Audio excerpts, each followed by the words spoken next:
Kukatpally Vivekananda Nagar colony Shri Venkateswara స్వామి దేవాలయంలో శ్రీవారి 35వ వార్షికోత్సవ బ్రహ్మోత్సవాలు భక్తి శ్రద్ధల నడుమ అంగరంగ వైభవంగా నిర్వహించబడ్డాయి. ఈ సందర్భంగా శ్రీ కోసూరి రామకృష్ణాచార్యుల వారిచే స్వామివారి శాంతి కళ్యాణ మహోత్సవం ఎంతో వైభవోపేతంగా వైదిక మంత్రోచ్చరణల మధ్య ఘనంగా జరిగింది.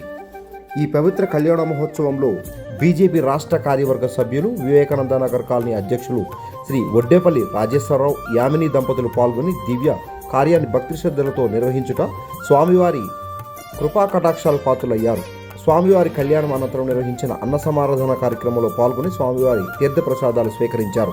ఈ సందర్భంగా వారు మాట్లాడుతూ, ప్రతి ఏడాది భక్తుల అచంచల విశ్వాసంతో సేవాభావంతో నిర్వహించే ఈ బ్రహ్మోత్సవాలు మన సమాజానికి ఆధ్యాత్మిక శాంతి, ఐక్యత మరియు సత్సంకల్పాలను పంచుతున్నాయని అన్నారు. ఆలయ కమిటీ శ్రద్ధ, సేవాదారుల నిబద్ధత, భక్తుల అనురాగం, స్వామివారి ఆశీర్వాదంతో ప్రతి ఇంటిలో సంతోషం, ఆరోగ్యం, అభ్యుదయం నెలకొనాలని ఆకాంక్షించారు. అలాగే కార్యక్రమాన్ని విజయం వైపు నడిపిన ఆలయ కమిటీ సభ్యులు మరియు సేవాదారులను అభినందిస్తూ ఇలాంటి పవిత్ర బ్రహ్మోత్సవాలు మరింత వైభవంగా, తరతరాలు చిరస్మరణీయంగా ప్రతి సంవత్సరం నిర్వహించబడాలని మనసారా కోరుకుంటున్నట్లు రాజేశ్వరరావు, యామిని దంపతులు తెలియజేశారు.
న్యూస్ మనమిక్కడ, మన వార్తలు ప్రపంచమంతా అనే నినాదంతో జర్నలిస్ట్ కళ్యాణ్ సారథ్యంలో మీ ముందుకొస్తున్నాం. సబ్స్క్రైబ్ చేసుకుని ఆశీర్వదించండి.